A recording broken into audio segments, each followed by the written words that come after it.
Wim Hof. Really tackle real problems.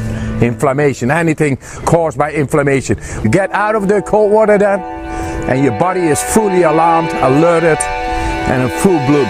एक ऐसा आदमी जिसके नाम 20 वर्ल्ड रिकॉर्ड दर्ज हैं और उसमें से एक वर्ल्ड रिकॉर्ड ऐसा है जहां वो बिना जूतों के, बिना शर्ट के, बिना किसी कपड़े के, बस एक लोअर के साथ एक माउंट एवरेस्ट क्लाइंब कर गया। जहां पे लोग ऑक्सीजन मास्क के साथ मोटी मोटी जैकेट में, बड़े बड़े जूतों में जाते हैं और तब भी मर जाते हैं, वहां पे विम हॉफ गया और बिना शर्ट के पूरा माउंट एवरेस्ट क्लाइंब कर लिया। आखिर वो ऐसा काम कैसे कर पाया? आपको लग रहा होगा विम हॉफ बचपन से ही उसकी प्रैक्टिस कर रहा होगा, वो बचपन से ही ठंडी जगह पे होगा, पर ऐसा बिल्कुल भी नहीं है।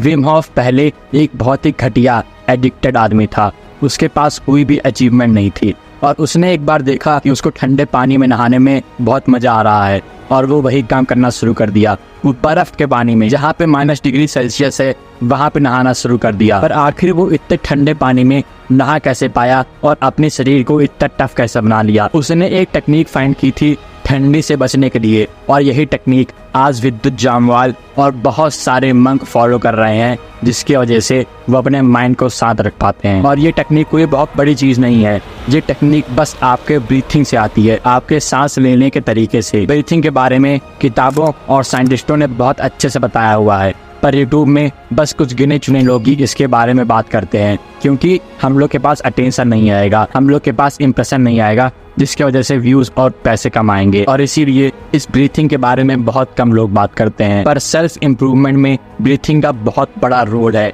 इसकी वजह से जो आप बार बार एडिक्शन छोड़ रहे हो और एडिक्शन पे आ रहे हो, वो साइकिल आपकी बंद हो जाएगी। आप बहुत ही अच्छा फील करना शुरू कर दोगे, आपका सारा स्ट्रेस चला जाएगा और आप सेल्फ इम्प्रूवमेंट पे महीनों तक, सालों तक कंसिस्टेंट रह सकते हो। और मैं आज ऐसी ही 3 ब्रीथिंग टेक्निक बताने जा रहा हूँ। जो आप लोग की पहली टेक्निक है विम हॉफ ब्रीथिंग मेथड। तो इसमें आपको फुल इनहेल करनी है और हाफ एक्सहेल करनी है।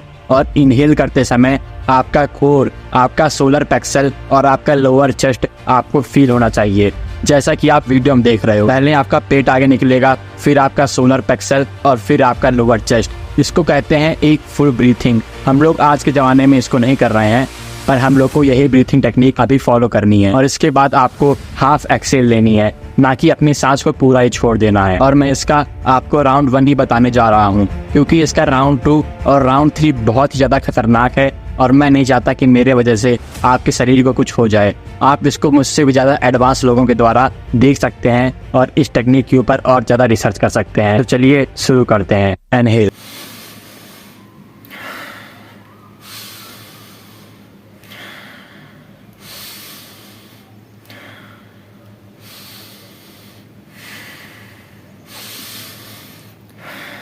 अब गहरी सांस लीजिए।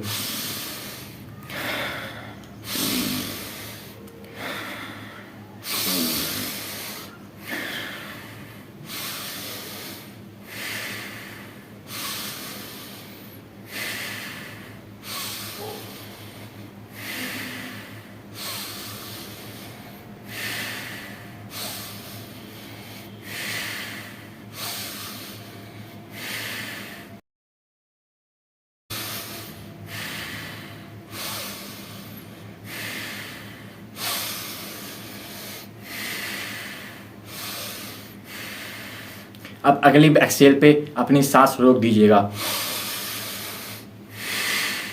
अपने लंग को खाली करिए। अभी बिल्कुल भी ब्रेथ ना लीजिएगा, मैं सांस ले रहा हूं आपको बताने के लिए। अभी आपका माइंड बहुत ही ज़्यादा स्टिल पोजीशन पे है, आपके माइंड में कोई भी थॉट नहीं है। और इस पोजीशन पे आने के लिए बहुत सारे मेडिटेटर 2-2 साल तक मेडिटेशन करते हैं। बहुत सारे लोग बड़ी बड़ी ड्रग लेते हैं इस माइंडफुलनेस को अचीव करने के लिए, और इस विम हॉफ मेथड से आप इसको बस 30 सेकंड में अचीव कर लेते हो। अब एक लंबी सांस लो, अगर आपने अभी तक अपनी सांस रोकी हुई है तो,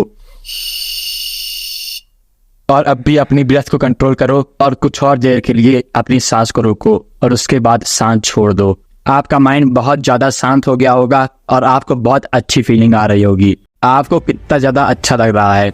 और ये मोस्ट इम्पॉर्टेंट और मोस्ट पावरफुल मेथड है सेल्फ इम्प्रूवमेंट का। पर आप इस ब्रीथिंग टेक्निक को हर जगह यूज नहीं कर पाओगे, और हर जगह यूज करने के लिए हम लोग के पास एक दूसरी ब्रीथिंग टेक्निक है वो है डेविड डाइडा ब्रीथिंग टेक्निक, जिसको मैंने the way of the superior man से सीखी थी। तो अगर आप अपने पोस्चर को मेंटेन नहीं कर पा रहे हो, आप हमेशा स्ट्रेस में रहते हो, आप हर समय एडिक्शन के ऊपर आते रहते हो क्योंकि आपसे वो स्ट्रेस कंट्रोल नहीं हो रहा है, तो फिर ये ब्रीथिंग टेक्निक आपके लिए है। जब मैं सेल्फ इम्प्रूवमेंट के 5वें और 6वें महीने में आया, मैं बहुत ही ज्यादा स्ट्रेस में रहना शुरू कर दिया। मैं सारी चीज छोड़ दिया था, सारे एडिक्शन और सारी डोपामाइन। मैं डोपामाइन डिटॉक्स पे था और उस समय मेरे पास बिल्कुल भी डोपामाइन ना आने के कारण मैं बहुत ज्यादा स्ट्रेस में चल रहा था। मुझको कुछ भी नहीं सूझ रहा था। मेरा कोर, मेरा सिर बहुत ही ज्यादा टाइट हो गया था। मुझको बिल्कुल भी मन नहीं कर रहा था और ज्यादा कंट्रोल करने का। मैं फैपिंग शुरू कर दिया था, पर मैं रिलैप्स से बच जा रहा था और इसीलिए मेरा दिमाग खराब हो जा रहा था। और जब मैंने ये चीज पढ़ी the way of the superior man से, तब मेरी लाइफ चेंज हो गई। अगर आप भी इसी स्ट्रेस से जूझ रहे हो, आपका सिर बहुत ज्यादा पकड़ा हुआ है, आपका कोर बहुत ज्यादा टाइट है, आपकी जॉ में पेन आ रहा है, तो फिर आप अभी ढंग की पोजीशन में नहीं बैठे होगे। आपका पोस्चर भी बहुत ज्यादा खराब होगा और अपने पोस्चर को, अपनी स्ट्रेंथ को मेंटेन करने के लिए आप ये वाली ब्रीथिंग टेक्निक फॉलो कर सकते हो। अपने फोरहेड, चेस्ट, सोलर प्लेक्सस को, अपनी पूरी फ्रंट बॉडी को अनलॉक करने के लिए तैयार हो जाओ। तो ये breathing technique Wim Hof technique का एक छोटा वर्जन है जिसको आप कहीं भी परफॉर्म कर सकते हो। इसमें आपको एक डीप ब्रेथ लेनी है, एक फुल ब्रेथ लेनी है, जहाँ पे आपका कोर, आपका पेट पहले आगे आएगा, फिर आपका सोलर प्लेक्सस में वो फीलिंग आएगी, फिर आपके लोअर चेस्ट में। आपको एक फुल ब्रेथ लेनी है और एक फुल एक्सहेल करना है। आपकी सारी एयर आपके लंग्स से चली जाए और इससे आपको बहुत ही ज्यादा अच्छी फीलिंग आएगी। आप अगर एक बार भी ये काम करोगे तो आपका पोस्चर बहुत ही ज्यादा अच्छा हो जाएगा। पहले आपका पेट, फिर आपका सोलर प्लेक्सस और फिर आपका चेस्ट, जिसके वजह से आपकी फ्रंट बॉडी पूरी अनलॉक हो जाएगी। और इससे स्ट्रेस को मिटाने के लिए आप इसको 15 से 20 बार परफॉर्म करो और आपकी पूरी स्ट्रेस चली जाएगी। आप इसको स्कूल में, कॉन्फ्रेंस में, अपने दोस्तों के साथ परफॉर्म कर सकते हो। और अगर आप बहुत सारे लोगों के साथ बैठे हो, अपने दोस्त के साथ बैठे हो, तो फिर आप इस टेक्निक को एक दूसरे तरीके से भी फॉलो कर सकते हो।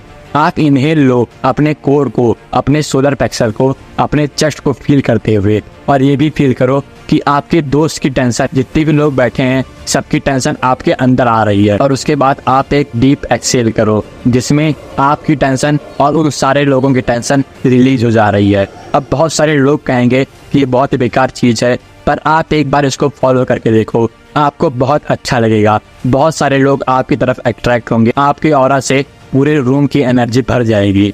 ये थोड़ा स्पिरिचुअल हो जा रहा है, पर इस वीडियो में मैं थोड़ा स्पिरिचुअल जाने की कोशिश कर रहा हूँ। पहले के जमाने में ऐसी ब्रीथिंग बहुत सारे लोग परफॉर्म करते थे। हम लोग के मेडिटेटर्स, हम लोग के ऋषि मुनि और गुरुकुल में भी ये चीज सिखाई जाती थी। पर आज के एजुकेशन सिस्टम में ये चीज बंद हो चुकी है जब से ये अंग्रेजी एजुकेशन सिस्टम आया है। और हम लोग इसीलिए बहुत ज्यादा स्ट्रेस में होते हैं एग्जाम देते समय, कोई भी काम करते समय, और हम लोग कोई भी काम अच्छे से नहीं कर पाते हैं। और इस ब्रीथिंग टेक्निक को आप एग्जाम से पहले, किसी भी बड़े काम से पहले फॉलो कर सकते हो। और इसके बाद हम लोग की थर्ड टेक्निक आती है बाबा रामदेव टेक्निक। तो फिर इस टेक्निक को हम लोग कपाल भाती कहते हैं। तो कपाल भाती एक बहुत ही अच्छी टेक्निक है और इसको अभी बहुत ज्यादा लोग फॉलो कर रहे हैं, पर अभी भी बहुत सारे लोग अज्ञान में हैं कि इससे हम लोग के शरीर में क्या ही चेंज हो जाएगा, क्योंकि बाबा रामदेव इसका साइंस नहीं बताते हैं, या इन्होंने बताया होगा पर हम लोग ढंग से सुनते नहीं है। तो इस टेक्निक में हम लोग अपने सांस के द्वारा अपनी सारी इनर एयर को रिलीज करते हैं एक अच्छे फॉर्म, और इसको ज्यादातर सुबह में ही परफॉर्म किया जाता है।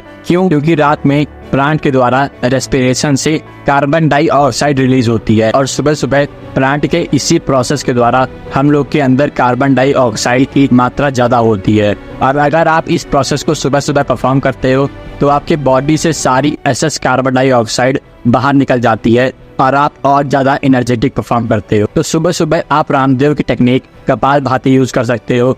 उसके बाद दोपहर में जब आप बहुत सारे लोगों के साथ हो, स्कूल में हो, तब आप डेविड डाइडा की टेक्निक फॉलो कर सकते हो।